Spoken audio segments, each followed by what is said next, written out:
Yeah, it was fun trying to put together the timeline. You know, we want plenty of room for growth, so I did a 100-year timeline. So it starts in 1969 and we'll go all the way to 2069. So, you know, unless I live to be 107, I'm not going to be here around to finish the timeline. So you got to leave room for it, right? Yeah, yeah. Hopefully somebody responsible will take things over. But on the far wall, it's kind of the game changer wall. You know, the biggest legends of the sport. Yeah. You know, took it to the next level. It's our little photographer tribute. Oh, perfect. So classic Russell Cowell photo, Mark Losey, and I swap these out every month or 2 months. We'll be featuring a different photographer. Yeah.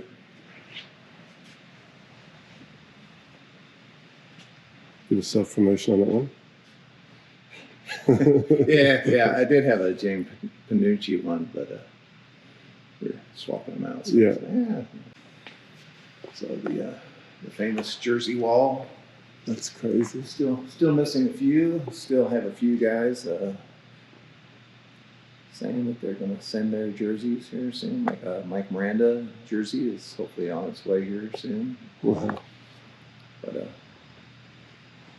is that Hutch or one of the earlier ones? I think he's going to send the Hutch one. So all the glass cases, try to get the key mementos. You know, the big thing here is we want every item that is on display kind of has a good backstory to it. Yeah.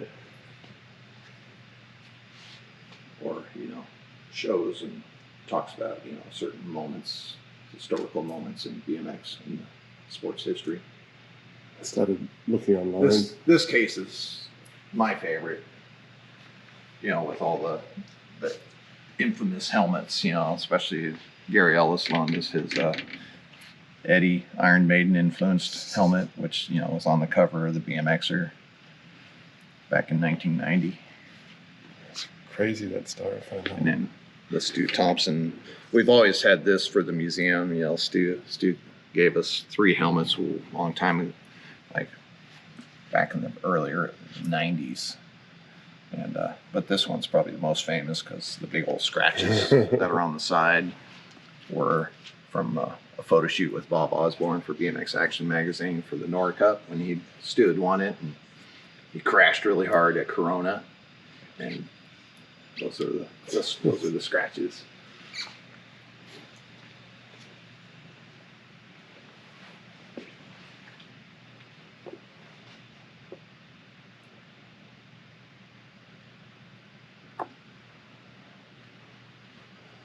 Some pretty cool paint jobs there.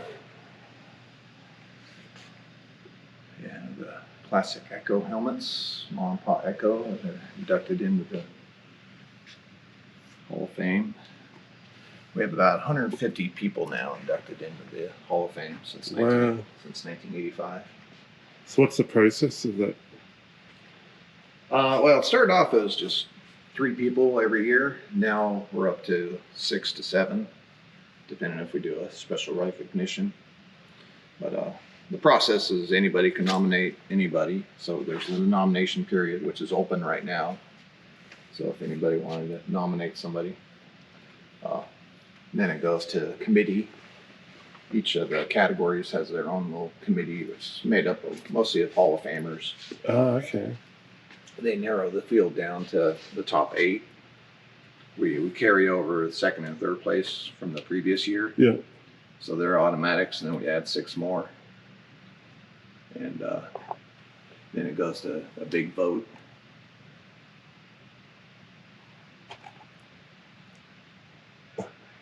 It's crazy, that wall of jerseys.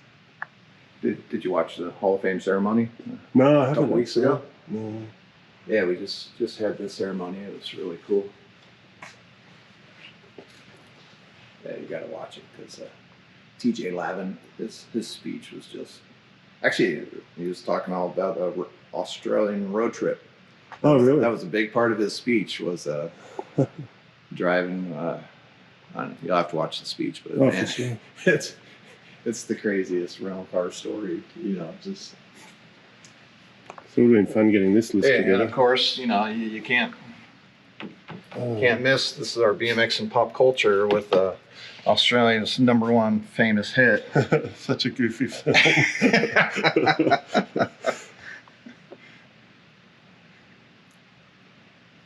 That's cool. But this would have been hard to get together. None of that information's together in the one place, is it? Yeah, yeah. You know, just talking about the elites, not the juniors. Yeah. Might add a junior one later on, but yeah, we just actually. Oh, this is. I've got an updated one that I haven't swapped out yet. Oh, right. With a 2022 added in there, but.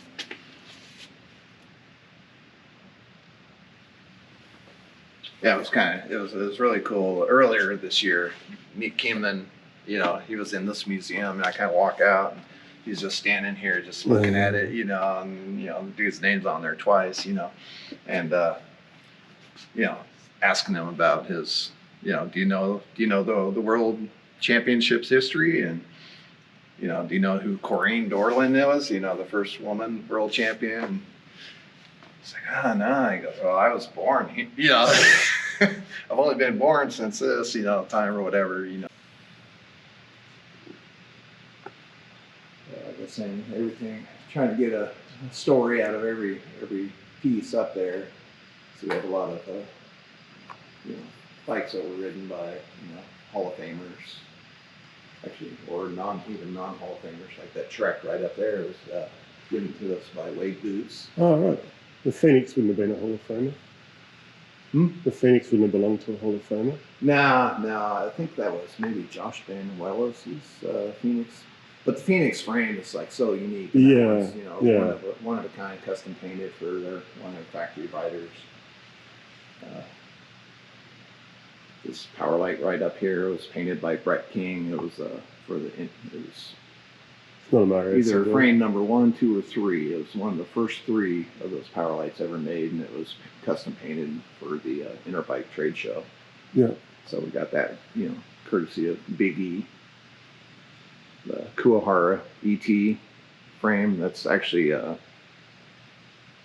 GT made Kuwahara for Gary Ellis. That's Gary Ellis's personal frame. He only raced on it like once or twice, he said. But you know, they did the Kuwahara, the ET paint job on it. So he came to Australia with Miller?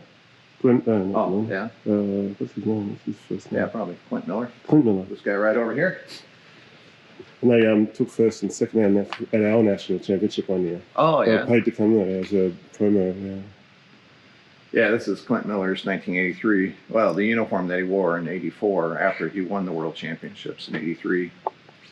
So. Gork, you need to put all this stuff in a printed book so I can take it home with me. Oh, we're going to be working on a project. One of my first projects is a Hall of Fame book. You know, that's one of the items that we'll be selling in the store out there is like coffee table books.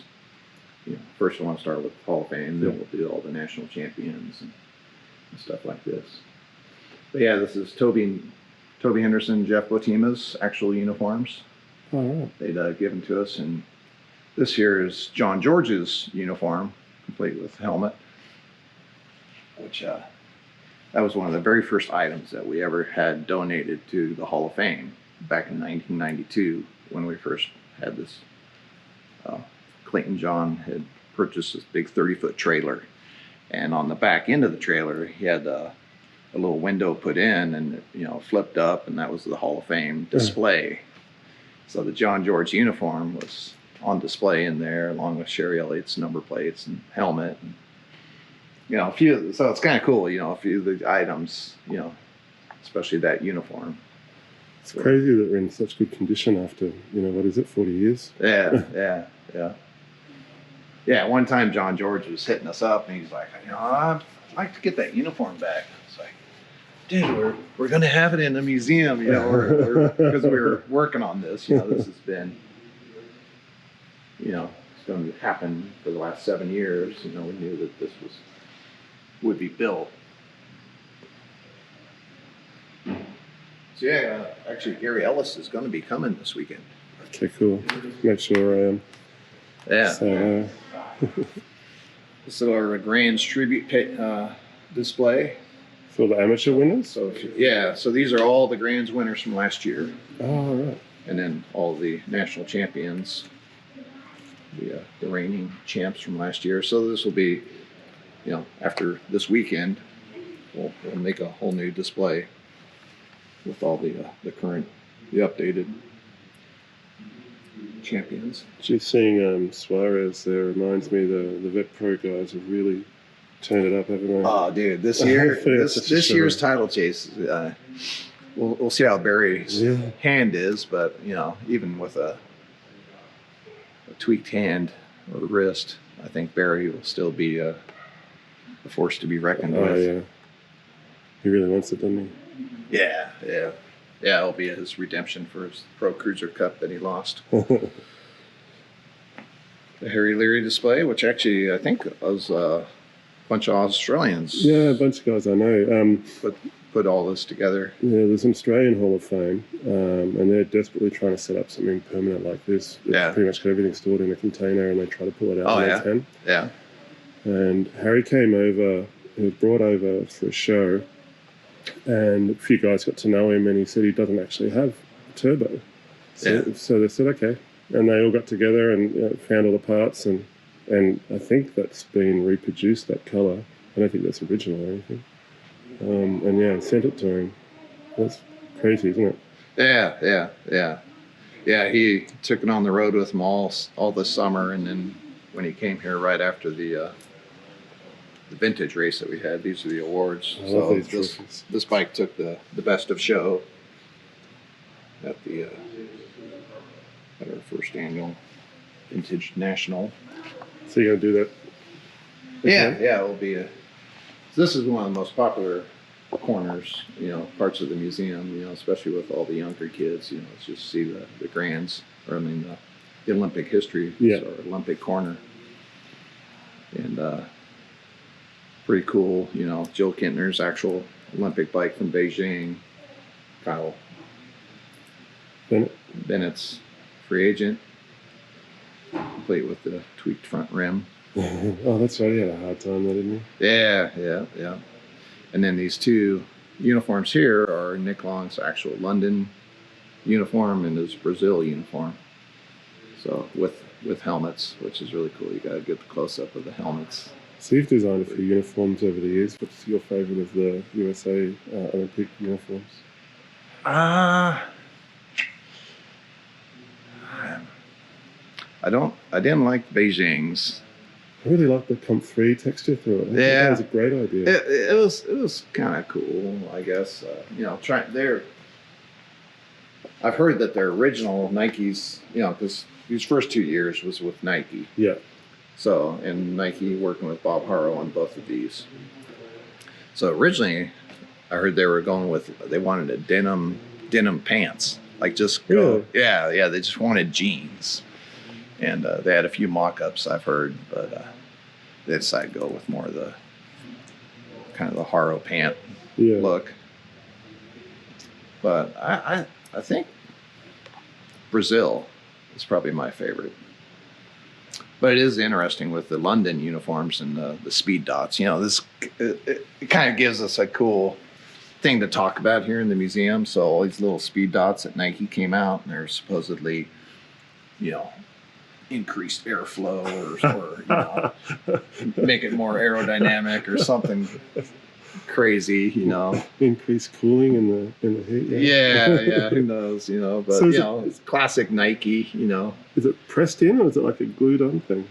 I'm not sure how they do it, but I do recall in London, so there's only 2 countries, the USA and Brazil, had the Nike connection, Nike sponsorship. So the Brazil guys also had the speed dots. Oh, right. I think the first year, China might have also had Nike. Oh, yeah. I think. Yeah. So, and then the interesting thing I just found out from Brooke, she was telling us how there's a all black version All right. of the London uniform, and that's what they were supposed to wear for the main events.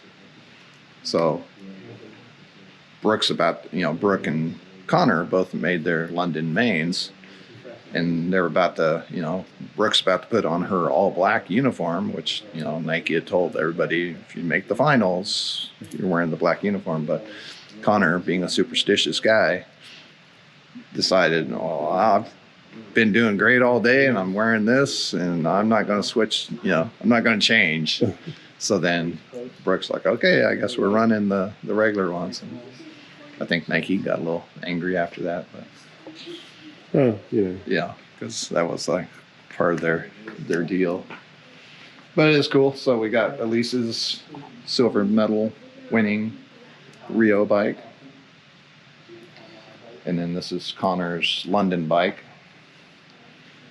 His gold medal winning bike is in his personal trophy room. But one of the biggest questions people always are like, oh, is those are the real medals? Everybody wants to know. It's like, oh, no, if they were the real medals, they would be locked in. As an athlete, you wouldn't want to let them go, would you? Yeah. And then Felicia, actually, the Tokyo uniform's pretty cool. Yeah. So what's your favorite Australian one?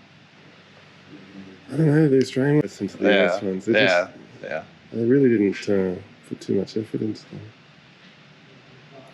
Yeah, eventually, and I need to get back in touch with Maris, but I'd like to do, just because Maris won the first two, so it'd be cool to, right now this is all Team USA, but in the future, get the international, maybe have all just the gold medalists. Oh yeah, awesome. have Maris as, 2 uniforms. And Mariana and ACC. Yeah, so, that could be kind of cool.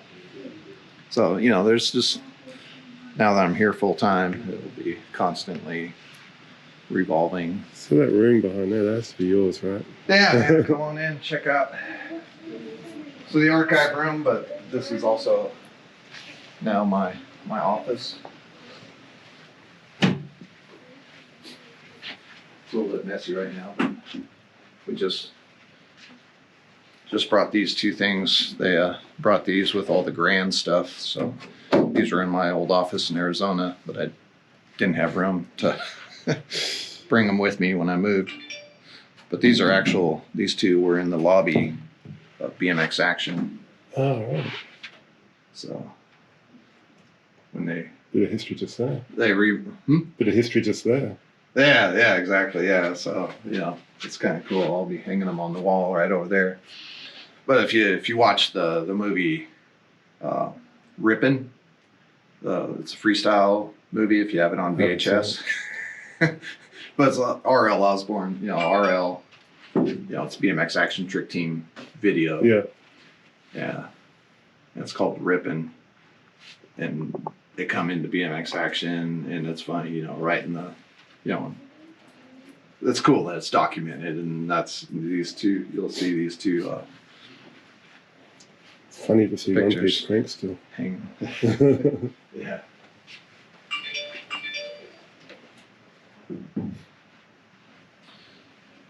So yeah, this is the photo archives. So these are all the... I've never seen that photo before. It's awesome, isn't it? Yeah. Yeah, we had to pay a lot because that's a Getty Images. Right. So, but yeah, it's all these file cabinets. We've got tons and tons of color slides, all the black and white negatives. We haven't scanned all the color yet, so that'll be another part of my job to come. So will they go up on the photos website? Yeah. We've scanned the majority of all the black and whites, which is located at photos.usabmx.com. Down here further, we have all the NBL archives. So that'll be next step to scan a lot of the NBL stuff. You must be happy you get to do some of the illustrations for things like this. Yeah, this one got all faded, but this was my for the Beijing Olympics. You know, Nike did this and teamed up with Bob Harrow, and then they provided these blank canvases of the lightning bolt plate to a whole bunch. I think there's 20 or 25 artists. So I was honored to make mine. Then they had a big display, a big show display of all the number plates. But they had some really cool artists hang from the ceiling. We got this Gary Littlejohn frame. So we, Gary Littlejohn passed away in 2021, and we got with his daughter. And so this is like one of the pieces from the Gary Littlejohn collection, from the Gary Littlejohn estate, which is pretty awesome piece. We also have a little 16-inch Gary Littlejohn. Oh, right. So anyway, so they're the ones you're going to put with a side hacker? Yeah, that's something, and we'll build that up. And, local Tulsa guy just dropped this thing off, which is pretty sweet because it's got these reinforcement in the fork. It's got the G-Boy forks. These are G-Boy aluminum forks, which are kind of way ahead of their time, but very, very rare item. Absolutely. So yeah, the museum, we're wide open to accepting donations. A few of the things are on loan, but got quite a few cool things that are waiting to be put on display, or stuff that I rotate in and out of the museum. Yeah, it's cool classic stuff like this is original Bob Harrow artwork. I'm bummed it doesn't have the date on it, but this is, hand drawn. This is the piece. Back when BMX Action would do a bike test, they'd always have Harrow do the drawings. So that's pretty, we have this one. We have quite a few, maybe 3 or 4. We have the Mongoose, the Team Mongoose one. So I've scanned all of these, but yeah, these are all originals. So yeah, Grants Track from '92. This was pretty cool, Grants Track, because this is early days of the King of Dirt. So we came out of that little tunnel on the side. Like this was the one entrance where all the tractors, tractor to build the track, and all the loads of dirt would have to come through this tunnel. So we had the runway go through the tunnel, and then the jump was just we incorporated the landing, which was just a wedge, but we did the double wedges so that, the landing was part of the track, It might have been the year of the Fuzzy one.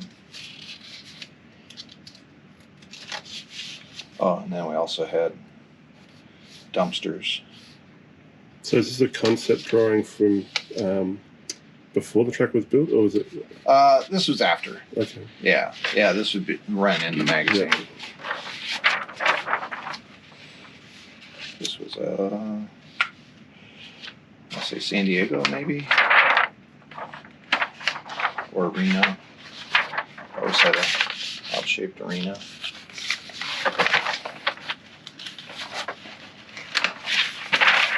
Virgins. That was San Diego. So we had the King of Dirt. It was a berm jump. It was probably 1992, I think. Different version of Stockton BMX. They had a bridge for their first term, so they, it's kind of interesting, how they kept changing the format, but the bridge was always we need to bring back the bridge. The constant. Oh yeah? I think we need more bridges? Yeah. This was a track, 1998. Jeff Cosmall, a BMX Hall of Famer, the Cos Cruiser fame. Yeah. He was wanting to start a new track in Las Vegas. And so I drew this out for him to, for his proposal. But unfortunately it never happened. But it was cool. Mm. Cool vision. That was Snow BMX, so Spring Nationals. That was up in Northern California. Mile High Nationals and 92. Moguls. Yeah, classic moguls. I think we should bring those back. Yeah. Or water jumps. We don't have very many of those either. But yeah, back in the day when they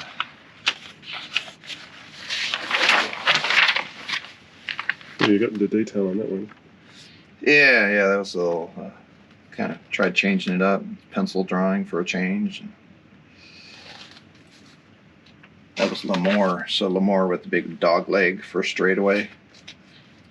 Lane 8 was the worst at this track, but we always had the U.S. Nationals. A backward step off the start hill would be interesting. Yeah. And it's kind of funny, you know, big doubles, and they were probably like 15 feet. Lone Star Nationals, that was an indoor. Also had the King of Dirt in the infield. And more moguls. That was one of the early King of Dirt. It's all this cool little press-on halftone screens. I thought it was rendered until you actually moved that bit. Yeah. It's not sticky anymore.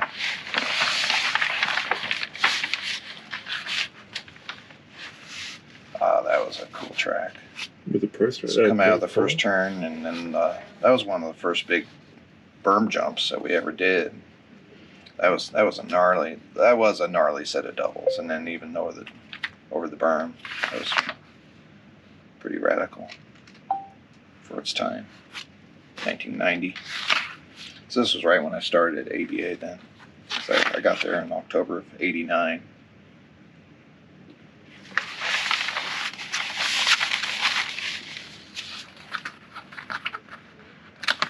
Full cut. Blue Springs BMX, still there today. Used to be one of the flattest starting first straightaways. I remember, might have even been at this national. Ellis blew a chain because they were just putting so much power, so much torque down that first straightaway because he has like nearly super flat first straightaway. And I was taking photos at the first jump, and Ellis crashed like right there. And it was, chain blew off. Jeez. Shows how much power he had. Oh, there's a good 90s era track. This is El Paso, Texas, Desert Downs BMX. That was a cool track. You see it in a lot of the photos. Actually, we have a couple of photos out there in the museum. But kind of a flat sweeper of a first turn, 90-degree first turn.